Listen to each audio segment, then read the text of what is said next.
ఇప్పుడు కాస్త water boil చేసి ఆ బాయిలింగ్ వాటర్లో మనం ఈ క్యాలీఫ్లవర్ పీసెస్ని వేసేసుకోవాలి. కొంచెం సాల్ట్ అలాగే కొంచెం హల్దీ పౌడర్ వేయాలి. అలాగే లెమన్ అయితే ఇక్కడ నేను ఈ విధంగా తీసుకున్నాను. ఇంకా ఇంగ్రీడియంట్స్ అయితే మీరు చూస్తున్నారు కదా, చక్కగా రెడ్ చిల్లీ పౌడర్, అలాగే ఆవపిండి, అలాగే సాల్ట్, ఇంకా లెమన్. ఇవేనండి ఇంకా ఇంగ్రీడియంట్స్. ఇప్పుడు మనం ప్రొసీజర్లోకి వెళ్ళిపోతాం. ఇప్పుడు మనం ఏవైతే తీసుకున్న లెమన్ అయితే ఉన్నాయో వాటిని చక్కగా ఈ విధంగా కట్ చేసుకుని పెట్టుకోవాలి. మీకు కావాలంటే లెమన్ ఒక 6-7 అలా కూడా తీసుకోవచ్చు. నేను ఇక్కడైతే చూసారు కదా ఈ విధంగా తీసుకున్నాను. చక్కగా వాటిని కట్ చేసి ఒక ప్లేట్లో పెట్టుకోవాలి.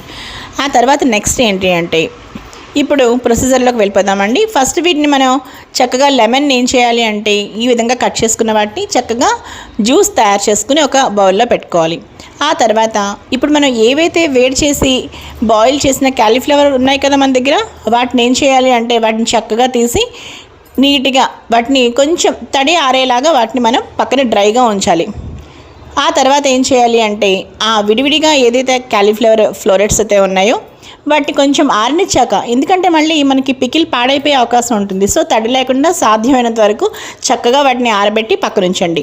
ఇప్పుడు ఏం చేయాలి నెక్స్ట్, మన ఇంగ్రీడియంట్స్ ఏవైతే ఉన్నాయో అవన్నీ కూడా చక్కగా 1 by 1 యాడ్ చేసుకుంటూ చక్కగా అన్నీ మిక్స్ చేయాలి.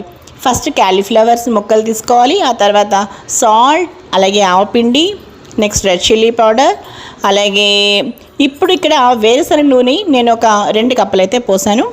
ఇంకా అంతేనండి. మొత్తం లెమన్ జ్యూస్తో సహా మొత్తం చక్కగా మిక్స్ చేసి చూసారు కదా ఎంత కలర్ఫుల్గా ఎంత చక్కగా క్యాలీఫ్లవర్ పికిల్ మనకు రెడీ అయిపోయింది. ఇది చాలా చక్కగా నిల్వ ఉంటుందండి, శుభ్రంగా 1 month కూడా ఉంటుంది. నేనైతే ఫ్రిడ్జ్లో పెట్టేశాను.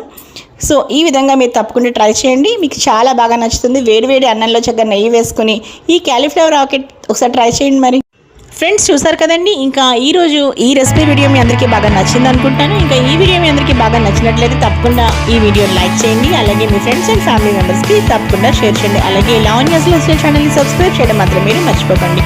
మరో మంచి వీడియోతో కలుస్తాను. అలాగే ఇంకో విషయం చెప్పాలనుకుంటున్నాను, మీరేమైనా రీసెంట్ వీడియోస్ కానీ ఏమైనా మిస్ అయ్యి ఉంటే తప్పకుండా లావణ్యాస్ లైఫ్స్టైల్ ఛానల్లోకి వెళ్ళి అక్కడ మీకు వీడియోస్, అలాగే ప్లేలిస్ట్, అలాగే షార్ట్స్ అన్నీ కనిపిస్తూ ఉంటాయి. సో తప్పకుండా వాటిని ఓ లుక్ వేసేయండి. మరో మంచి వీడియోతో కలుస్తాను. Keep on watching Lavanya's lifestyle.